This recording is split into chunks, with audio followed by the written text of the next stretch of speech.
Hello दोस्तों, कैसे हैं आप सब। आज की हमारी कहानी है कामचोर बहू। शाम के 6 बज चुके हैं, लेकिन ऐसा नहीं कि दिया बाती की तैयारी कर ले। देखो, लोगों के घर के बाहर तो दीपक सजने लगे हैं। हम ही लोग होते हैं जिनके यहाँ हर बार लेट दिए सजाए जाते हैं, और यह सब हमारी इस कामचोर बहू के कारण। रमा जी सोफे पर बैठी जोर जोर से चिल्लाते हुए बोल रही थी। उन्हें चिल्लाता देखकर उनके पति रमन जी बोल पड़े, अरे चुप करो ना भगवान, क्यों चिल्लाए जा रही हो। लगी तो है बहू काम में, सुबह से एक पल भी चैन से नहीं बैठी है, और तुम हो कि उसे ही सुनाए जा रही हो। चिल्लाने की जगह तुम दिया बाती की तैयारी कर दो तो उसे कम से कम कुछ मदद तो मिलेगी। क्यों जी, बहू के होते मैं क्यों काम करूंगी। उसे क्या इस घर में बिठाकर पूजा करने के लिए लाए हो जो उसकी तरफदारी कर रहे हो। अगर मैं ना बोलूं तो इस घर में कोई काम भी ना हो।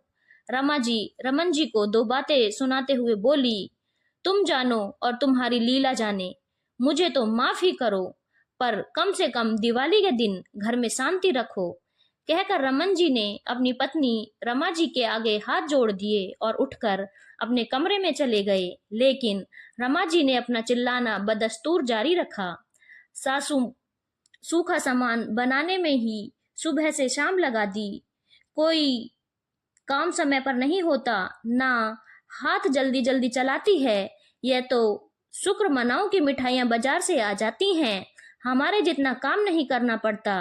वो जोर जोर से अपनी बहू माया को आवाज लगाते हुए बोली, अरे ओ बड़ी बहू, कहाँ रह गई। कान में रुई डालकर बैठी है क्या, जो मेरे चिल्लाने की आवाज तेरे कानों तक नहीं पहुंच रही है। इतने में माया अपने पल्लू से हाथों को साफ करते हुए रसोई से बाहर निकल कर आई और रमा जी से बोली, जी माँ जी कहिए। क्या कहिए, कब से आवाज लगा रही हूँ, तुझे सुनाई नहीं दे रहा था क्या। सारी दुनिया में दिए जल गए, लेकिन हमारे घर में अभी तक कुछ भी नहीं हुआ। अरे कोई तैयारी भी है या नहीं। दिया बत्ती की तैयारी कर दी है माँ जी, आप अब दिए प्रज्वलित कर दो।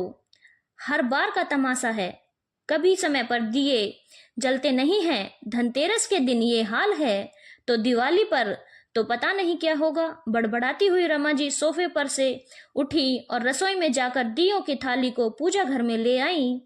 वहां दीप प्रज्वलित करके उन्होंने माया को आवाज लगाई, बहू दिए जला दिए हैं, अब जाकर इन्हें जगह जगह रखा और थोड़ा जल्दी हाथ चला।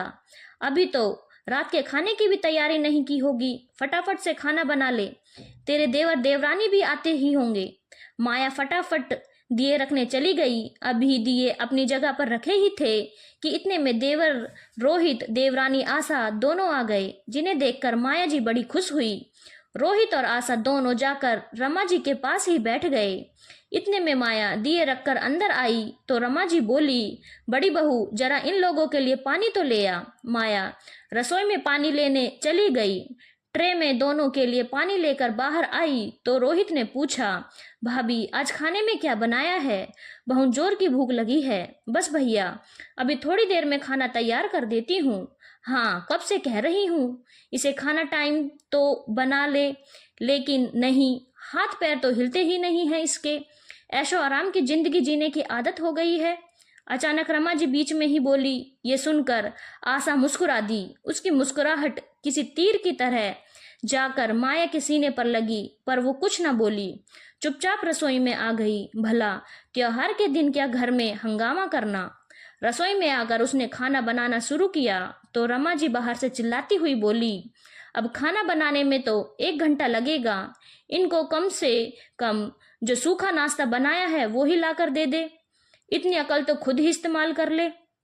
माया को बुरा तो लग रहा था, हर बात पर रमा जी उसे नीचा दिखा रही थी, वो भी देवर देवरानी के सामने, जो उम्र में और पद में दोनों ही उससे छोटे थे। बस बात सिर्फ इतनी है कि देवर की जॉब बाहर होने के कारण वो लोग तीज त्योहार पर ही यहाँ आते थे। इस कारण से रमा जी के लाडले थे, जबकि बड़े बेटा बहू यहीं उनके पास में ही रहते थे। लेकिन बड़ी बहू की तो बिल्कुल भी कद्र नहीं थी।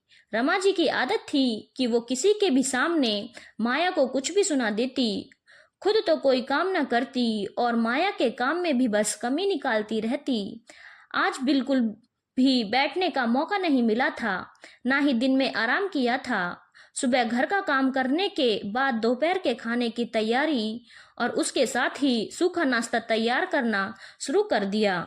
दिवाली का त्योहार नजदीक है, मेहमानों के लिए सूखा नाश्ता भी होना जरूरी है। बाजार से तो केवल मिठाइयाँ आएंगी, रमा जी नाश्ता नहीं मंगाने देती, इसीलिए 2 तरह की नमकीन मठरी, नमक पारे सब कुछ घर में ही बने थे। ये तो ससुर जी ने उसके 4 साल के बेटे प्रेम को संभाल रखा था, वरना और ज्यादा परेशान हो जाती। आज पूरे दिन भर वो अपने दादाजी के साथ ही जगह जगह घूमा था। दिवाली की अधिकतर सारी तैयारी तो माया अकेले ही करती थी। आशा तो धनतेरस के दिन आती थी और दिवाली के दूसरे दिन रवाना हो जाती थी। भाई दूज तो वो अपने मायके में ही मनाती थी। उस दौरान सज धज के पूजा पाठ में बैठना, रमा जी के पास बैठकर बतियाते रहना या रोहित के साथ उसके यार दोस्तों के घर चले जाना, बस उसे तो यही काम था। और रमा जी उसे कुछ कहती भी नहीं थी। उनका मानना था कि वो तो 2-4 दिन के लिए आती है, उसमें भी उससे काम के लिए क्या बोलें। पर माया का काम तो बढ़ जाता था। पर इस बार दिवाली के दिन प्रेम को बुखार चढ़ गया। अब वो माया को छोड़ ही नहीं रहा था।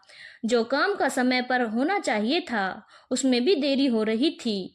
उस दिन माया ने आशा को कहा, आशा तुम दोपहर के खाने की तैयारी कर लो, मैं प्रेम को डॉक्टर को दिखा लाती हूँ। और प्रेम को लेकर अस्पताल चली गई। आते आते उसे 4 बज गए, लेकिन जब वो लौट कर आई तो खाने के नाम पर सिर्फ दाल चावल बने हुए थे। पर माया को इससे भी कोई परेशानी नहीं थी। उसने थोड़े से दाल चावल प्रेम को खिलाए और दवाई देकर उसे सुला दिया और खुद खाना लेकर खा लिया।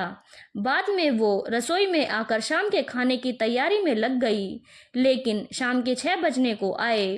दिया बत्ती की तैयारी किसी ने नहीं की। अब तो रमा जी चिल्ला पड़ी, अरे बड़ी बहू देखो बाहर सबके घर के दीप प्रज्वलित हो गए, दिया बत्ती की तैयारी है या नहीं। उनकी आवाज सुनकर माया बाहर निकल कर आई। देखा तो रमा जी और आशा तैयार होकर बाहर हॉल में आ चुकी थी। माया ने कहा, माँ जी मैं अभी तैयारी कर देती हूँ। क्या तैयारी कर देती हूँ, कितना धीरे धीरे काम करती है। आज दिवाली का त्योहार है, बाहर रंगोली तक नहीं सजाई तूने, ऐसे स्वागत करेगी तू माँ लक्ष्मी का। रंगोली। माया ने एक नजर आशा की तरफ देखा, फिर कहा, मुझे लगा कि आप लोगों ने तैयारी कर दी होगी। भला हम क्यों करेंगे तैयारी, ये तेरा काम है, तुम मुझसे काम करवाएगी। और अगर छोटी बहू के लिए कह रही है तो वो तो कभी कभार आती है, उसे क्या पता कौन सा सामान कहाँ रखा हुआ है। पर माँ जी प्रेम की तबीयत खराब थी, कम से कम मदद तो कर ही सकते थे ना। बहू घर तू संभालती है, तुझे पता है कौन सा सामान कहाँ रखा हुआ है। छोटी बहू तो कभी कभार आती है, उससे भला क्या काम करवाना। और ये जबान लड़ाने से अच्छा है काम कर। पता नहीं कब दिया बत्ती की तैयारी करेगी और कब तैयार होगी। त्योहार के दिन भी समय से कोई काम नहीं करती, कामचोर कहीं की। रमा जी जो मन में आ रहा था वो सुनाई जा रही थी और आशा मंद मंद मुस्कुराए जा रही थी। पर आज माया से बर्दाश्त नहीं हुआ तो वो बोली, माँ जी त्योहार सिर्फ देवरानी का तो नहीं, त्योहार मेरा भी है। पर काम सिर्फ मेरा क्यों, वो मेरी मदद क्यों नहीं कर सकती। वो भी तो इस घर की बहू है, उसका भी इस घर में दर्जा वही है जो मेरा है। फिर काम की सारी जिम्मेदारी मेरी ही क्यों, और फिर सारी जिम्मेदारी मेरी है तो ये लोग आते ही क्यों हैं त्योहार पर। मैं तो बुलाती नहीं इन्हें। माया इतना कुछ बोल गई जिसे सुनकर रमा जी बुरा मान गई और गुस्से में आकर बोली, बड़ी बहू जबान संभाल कर बात करो। क्या त्योहार के दिन तुम लड़ने को तैयार हो गई। दोनों बेटे और रमन जी भी वहीं खड़े थे। अब रमन जी से भी बर्दाश्त नहीं हुआ तो वो बोले, आखिर बहू गलत तो नहीं कह रही। जब घर में 2 बहुएं हैं तो दोनों मिलकर काम करना चाहिए, एक की जिम्मेदारी क्यों। एक बहू तो घर का सारा काम करे और दूसरी बहू मेहमान बनकर आए, ये तो गलत है। और अगर ऐसा ही चलना है तो मेहमानों को दिवाली पर हमने न्योता नहीं दिया कि हमारे घर पर आकर हमारा काम बढ़ाओ।